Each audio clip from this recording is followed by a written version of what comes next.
28 degrees. It's stupid cold, yeah? Yeah. Is that the meteorological term? And we've got it next week too. So we've had it a lot this winter, haven't we? We're still warmer than most of them. You know, Alan was talking about chances. The chances are you're probably not going to play in the Super Bowl, okay? I hate to break it to you. But don't let that stop you from joining in the Defeat Hunger Bowl. Now until February 2nd, Walmart hosting a food drive at 21 of their Florida Panhandle stores. All those donations will go to Bay Area Food Bank and the pantries and soup kitchens they support. Representatives from the Bay Area Food Bank say that January is really tough because people really like to make donations around the holidays, not so much right after. But the center says that they need those donations all year round. Hey, new for you this evening, a 17-year-old might be responsible for the holiday hack you saw at Target over the holidays. The Wall Street Journal is reporting a Russian teenager may have played a role in the malware that was used in that security breach. Also new tonight, the hack is even more sophisticated and widespread than they originally thought. At least 6 other retailers are reportedly affected here. A cybersecurity firm says other retailers might be affected too. They just don't know it yet. Now, if you're suspicious at all that your info might be compromised, better be safe than sorry. Call your bank. A 15-year-old boy has been arrested accused of shooting a pregnant woman. Escambia County deputies say a 19-year-old pregnant woman told them she was shot while walking. That shooting happened on Oak Forest Drive around 10:30 on Thursday night. Now, the victim was taken to the hospital. As of this evening, her name and condition haven't been released. 15-year-old Ladero Page is charged with aggravated battery and discharging a firearm in public. A Pensacola man has been sentenced to 40 years for the murder of his friend. Scott Mason was sentenced earlier today for shooting and killing 18-year-old Matthew Nessel in December of 2012. The two were arguing in a home on West Gadsden Street before the shooting. Mason told police that gun went off as he was trying to get it away from Nessel.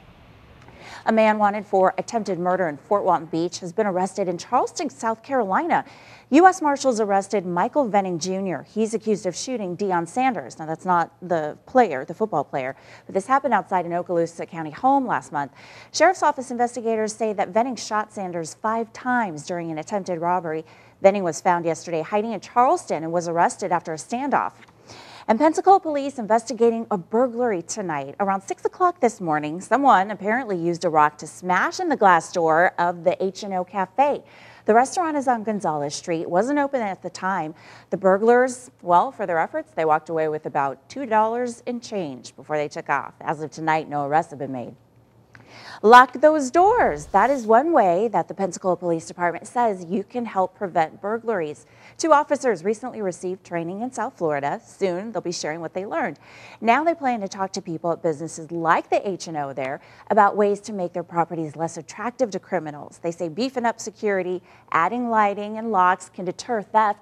The police department, though, hasn't decided on when the officers are going to meet with community members. You know, in December, we told you about a luxury fishing boat that was stolen from its owner in Shalimar on News at 9. Since then, some people have become more and more concerned about it happening again. And here's Channel 3's Rob Brown. All right, thank you, Helen. That is nice. This is not nice. We're going to take a look at your headlines now. An orthodontist closes his practice, leaving his patients high and dry.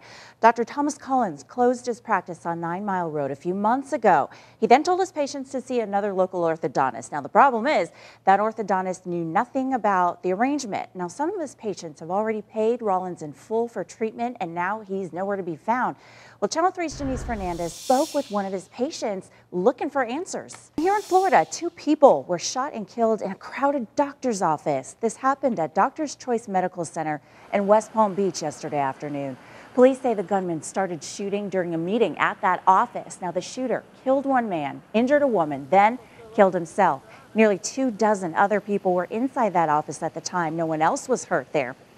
You know, right now, Floridians get a 3-day back-to-school tax-free holiday. Yeah, I already said it, back to school. Well, Governor Rick Scott pushing for an extra week here. There's a lot of support for that push, but economists are concerned that there may be some ulterior motives here, that this may be political. Well, during Florida's back-to-school tax-free holiday, retailers see about a 30 to 40% increase in shoppers, and retailers say if that holiday is extended, that'll create some jobs. Well, the Florida Retail Federation says those brick and mortar stores will be able to better compete with the online stores if that happens.